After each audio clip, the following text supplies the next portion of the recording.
Come on, ride, come on, race. We go all out, we don't play.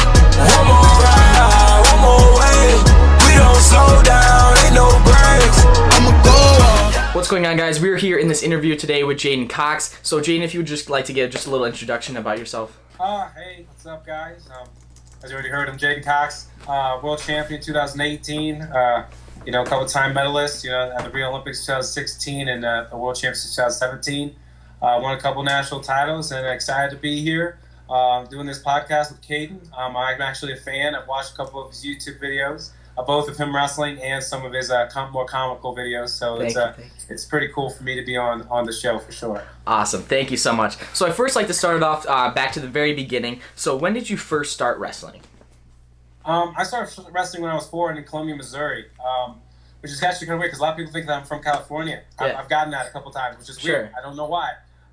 But started wrestling when I was 4 in Columbia, Missouri. My uncle actually started wrestling, and then my brothers kind of followed in his footsteps, and then I followed in theirs, and it just became a family thing. Okay, awesome. So one thing that is kind of different for me, and I'm not sure if it's different for you as well, but for strength training, how is it different in strength training in the off season and then in the in season?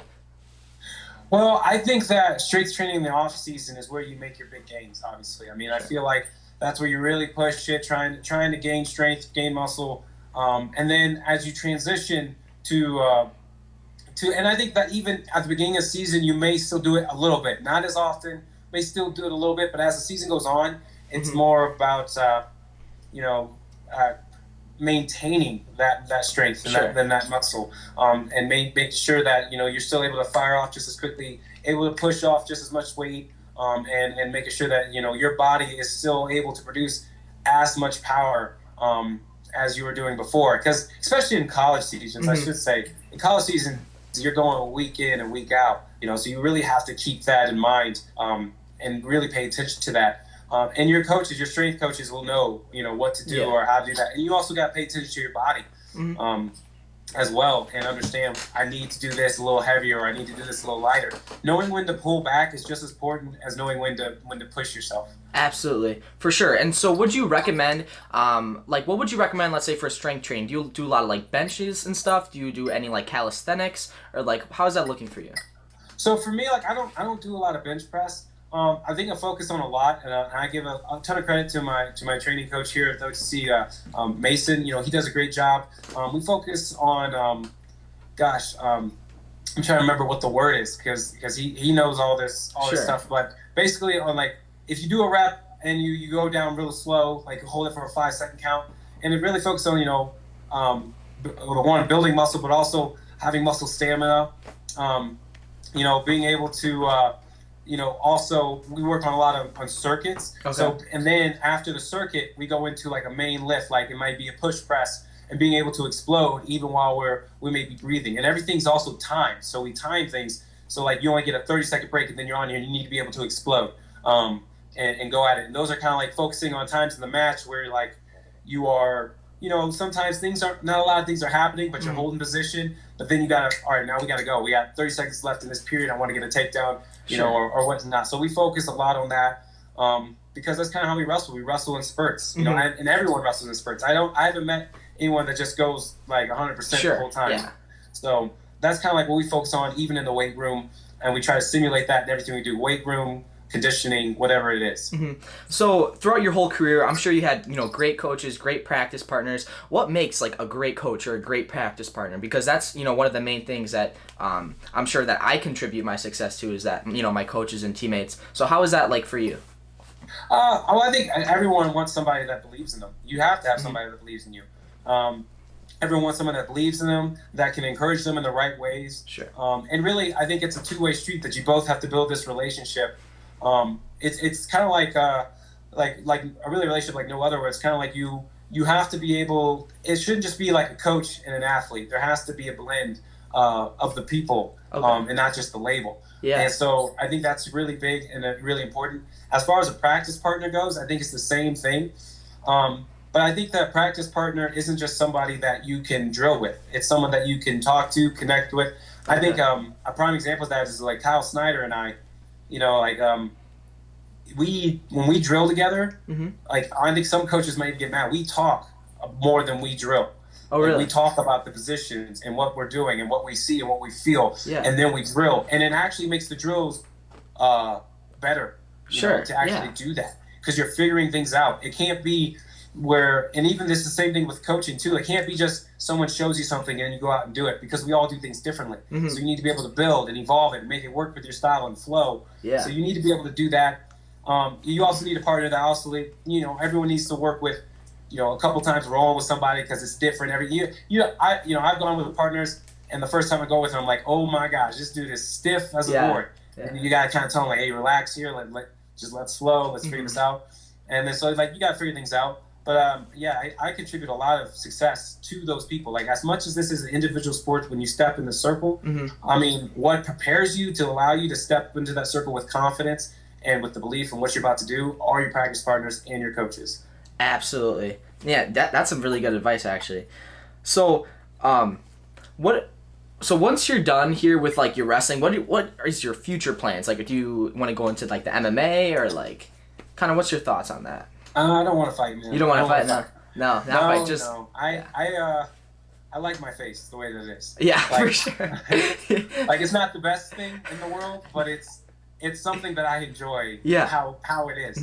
And so and also I don't think I think that some, maybe for me personally, the damages that can come of it don't really match the rewards. Yeah. So it's not something I really want to get into. Like, I'd be down to help someone train wrestling if they wanted with MMA and do something like that. That'd be cool. I have dabbled in a little Brazilian Jiu-Jitsu, that was really cool. That was really fun.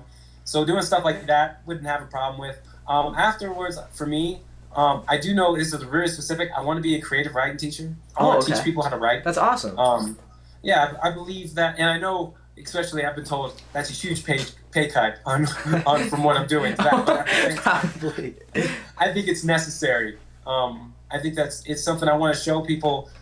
I think writing allows us to actually dig into our own minds and think for ourselves. Yeah. And like, I want to teach kids and young men and women, not to think because someone tells you to do it. Like if I give you a subject, or like tell me what you feel or what you think in this subject, and really think for yourself. And I think that's a hard thing in today to really find, because when you're born, like, everything that you're told what to wear, what to look like, what's cool, what's not, how's this, how's that.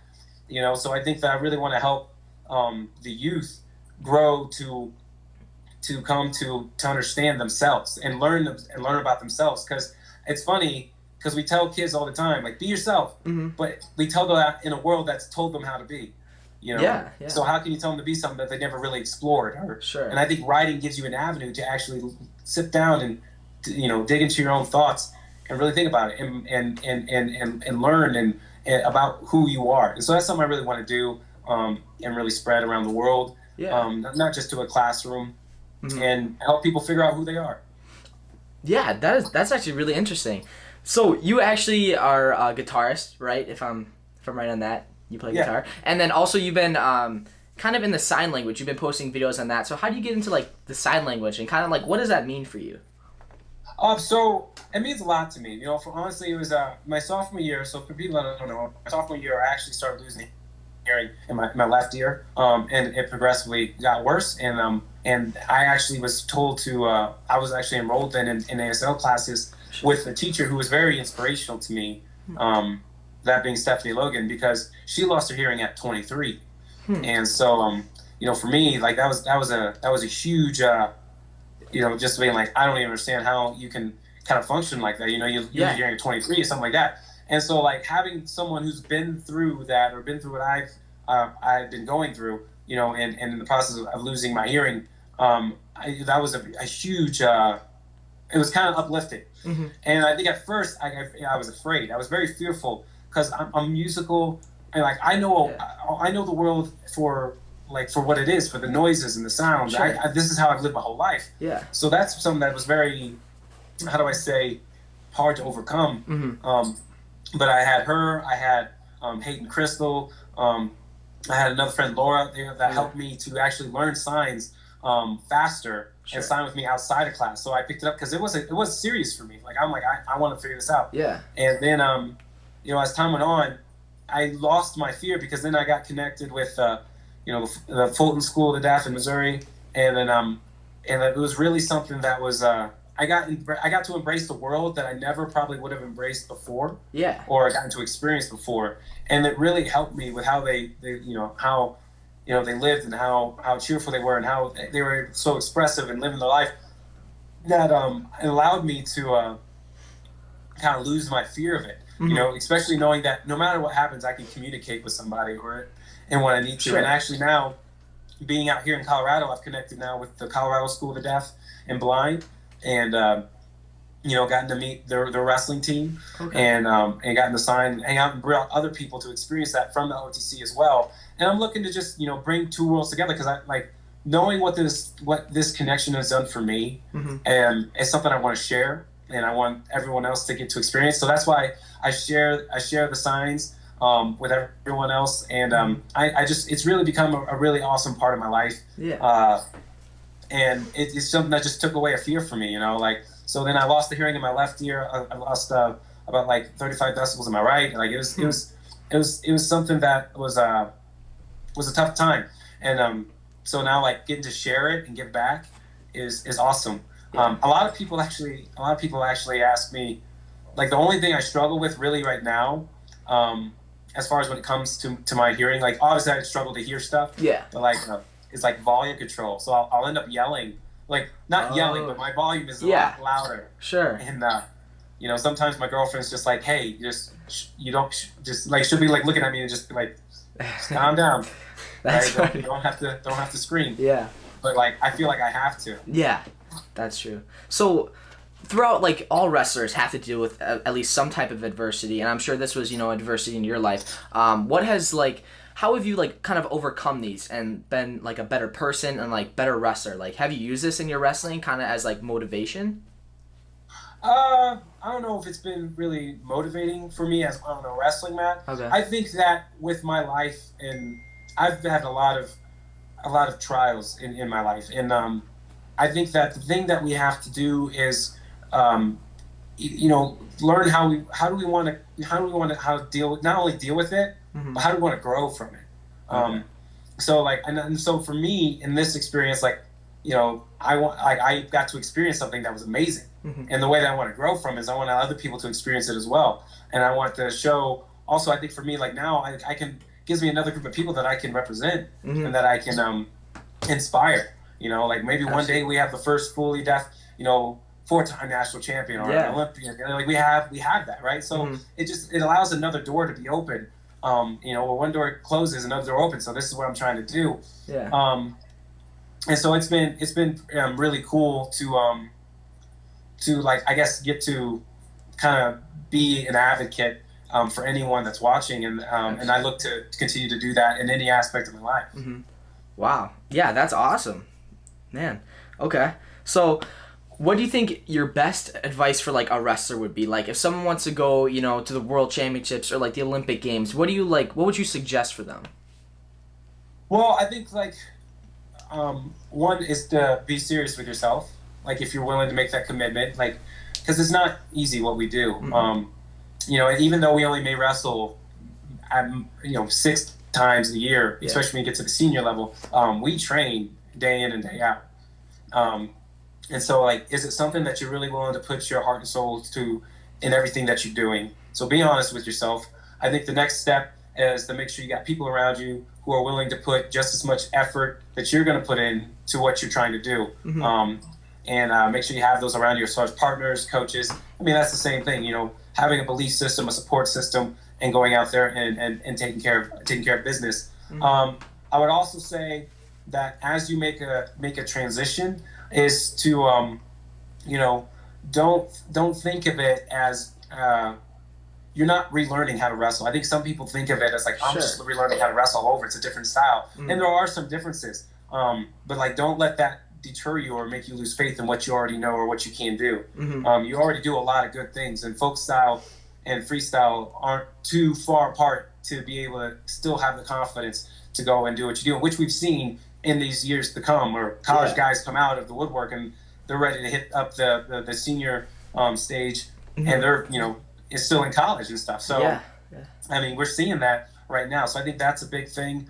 And I think another thing is that the last thing I would say, and this is kind of a motto that I've actually made this year, is struggle, suffer, overcome. Those are the things and it's basically like, there's always going to be a struggle. There's always going to be something you got to fight through, or get through, whether that be with life, on the mat, in anything. So you got to struggle. There's going to be struggle. The suffer is through your training. Push yourself past your limits. Push yourself as hard as you can. Grind as hard as you can. Yeah. And don't be afraid. Don't be afraid. Like, every time that you push past your boundary, that's another day that you've gotten better and you're willing to go further than somebody else. And then overcome. Overcome is basically like when you get to that point where you've done everything you need to be. Overcoming is the fun part. That's where you're fun. It's you love it and you enjoy it, and it's like, we're ready to go out there. We're ready to tear it up. Yeah. And I think that's a big thing that needs to happen. Is that overcome needs to come with fun. Fun is what helps you overcome. Because if you're having fun and you love to do this, you'll give everything you have towards it. There's been a lot, and I tell people this, like, you ever take a test, you hate the test. Like, I've had to take tests where I have to pass a class, right? And for some reason, you don't study for it as hard, or you're just not focused on it, or you're doing something you don't like, so you don't do it as good, or you don't do it as hard. Well, but when you have fun, you could be doing anything, like pick a basketball game. I suck at basketball, but I love to play basketball. Yeah. I love to play it. I'll shoot the ball a million times and miss a million times, but I love to play the game. Yeah. All right, so I'll play it, but I'm giving everything. I think I'm LeBron James when I'm out there, right? Yeah. So I'm going to do it.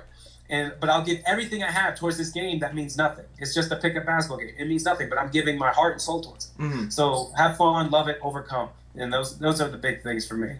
Awesome. That's some like the best advice you can definitely hear. Well, hey, that wraps up all my questions. If you had anything last to say, Well, I wasn't expecting to have an outro, but hey, thank you for having me on the show. I'll start with that. If you guys haven't, you can go check out this dude. He's pretty funny. He's got some pretty good moves on the mat too. I've gotten to watch some videos. I've already invited him, say he's in Colorado, that he can come up and train with me. So I look forward. So if you're ever around, hit me up. You now have my number, so hit me up, come in, and hopefully I'm in town. And man, good luck to you and everything in your future. For sure, absolutely. Thank you so much, Cayden, and we wish you all the luck. I mean, we're rooting for you. See you guys next video.